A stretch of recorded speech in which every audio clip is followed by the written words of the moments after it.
Hello. Look at this.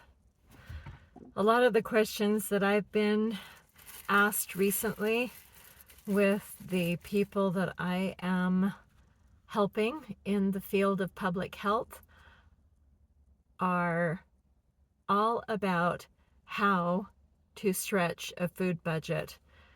For those of us who are living in the States and working with people who are on a tight budget, especially those who are losing their food benefits, which is called SNAP in the States, if you're not familiar. There have been a lot of discussions about where to find resources. And as someone who is living in Salt Lake City and seeing communities come together and help one another, I have been inspired and really felt a lot of hope recently, seeing communities come together and neighbors helping neighbors, which is something we certainly need to see a lot more of. I'm working with low-income families, families who have children under the age of 5, and this channel is an Aging Well channel. And Aging Well takes place at a young age, at a young adult, teenager, any age is aging well. I happen to be a 60-year-old woman who is managing chronic health conditions. That is typically the audience that I speak to as a coach, as a patient advocate, though as a health educator, I speak to people of all ages. And I'm wondering for you, how are you stretching your food budget right now? That is a practice that I learned at an early age in nutrition classes, in a Future Homemakers of America club that I participated in junior high, and in basic homemaking that I learned from my grandmothers and my great-grandmothers. Stretching a budget is something that I've always seen the women in my family do, and I am encountering people now who don't always have those family resources to fall back onto, or perhaps they weren't taught those skills.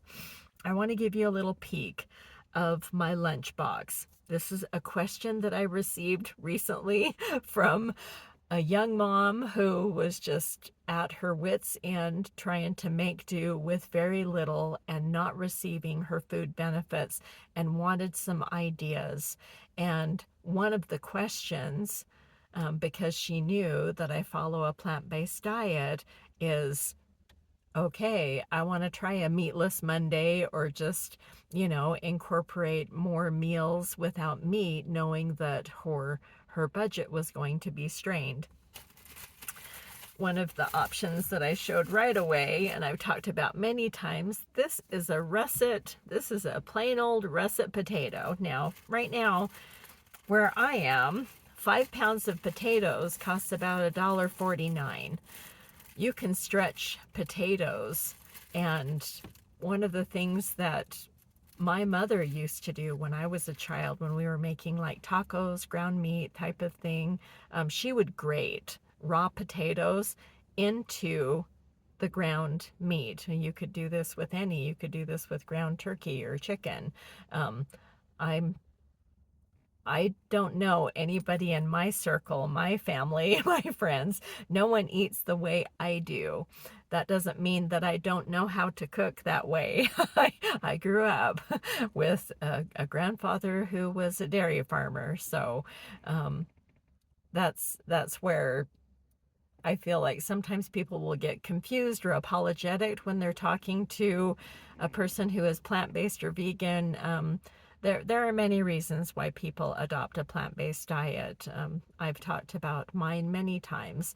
It's improved my health in ways that I hadn't believed possible. That's why I've done it. There's many benefits to eating more plants. So whether you're eating whatever.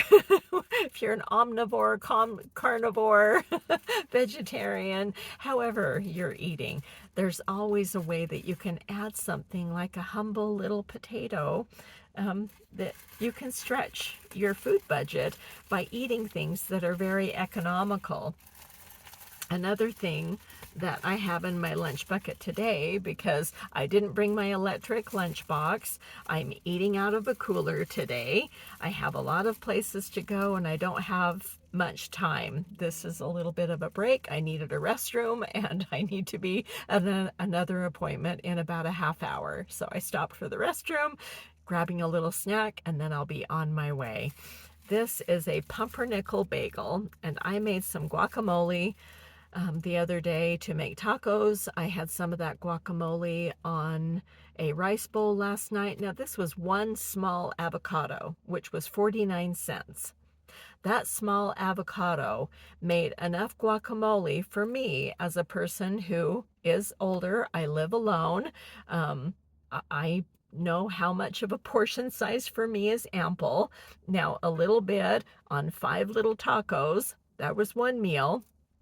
I had another portion on a rice bowl last night, and then I used more, toasted this pumpernickel bagel, and so I have an avocado toast type snack that I'm going to be eating now as I drive to my next appointment. I have some cucumber slices in here as a snack. I could easily put those on that bagel. Now, one English cucumber right now at the grocery store, they've gone up a little bit. Sometimes I get them for 67 cents.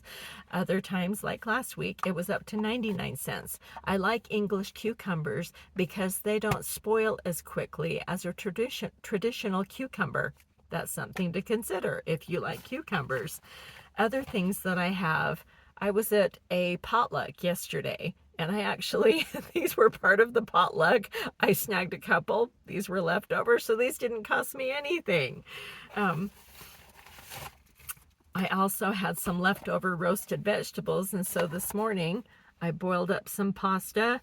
I just put some Italian seasoning on here, and I had some of my oil-free vinaigrette. I'm going to put this together when I'm back in the office and have actual time to sit down and not eat out of my car.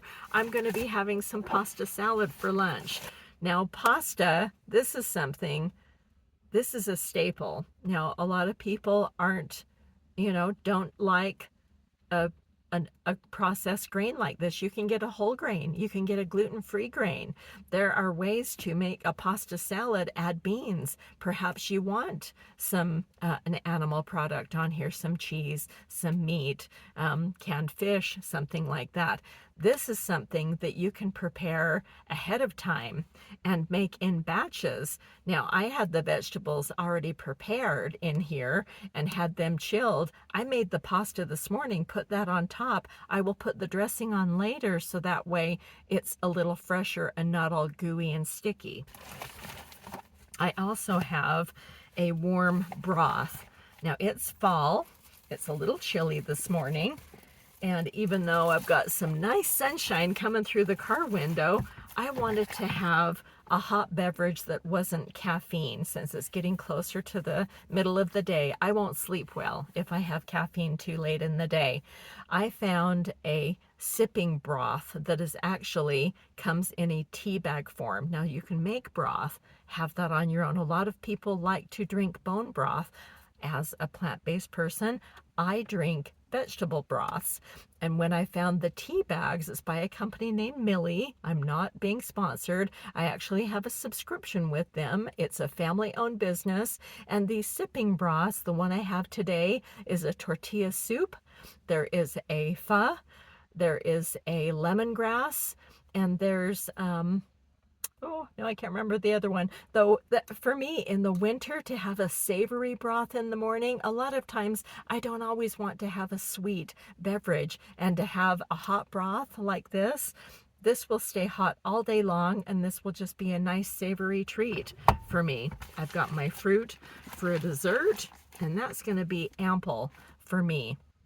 All of those items are really economical, inexpensive, affordable, and any of the people that I'm working with of any age, in order to stretch a budget, I encourage them to look at the staples that they're buying, such as rice, beans, oats, potatoes, things like that that can really stretch a budget, that are more filling bellies. So depending on your family size, those things are a lot more economical. They're inexpensive. A lot of them are shelf stable, like dry rice, beans, things like that. And that can be really helpful too, to add more fiber to your diet, because when you have more fiber, you feel more satisfied and you stay full longer. I hope these tips were useful. Stay safe wherever you are. Take good care of yourself and dine well. If you don't know, my name's Tiffany. I'm the founder of Anderson Therapeutics, and this is my Aging Well channel. Thanks for watching.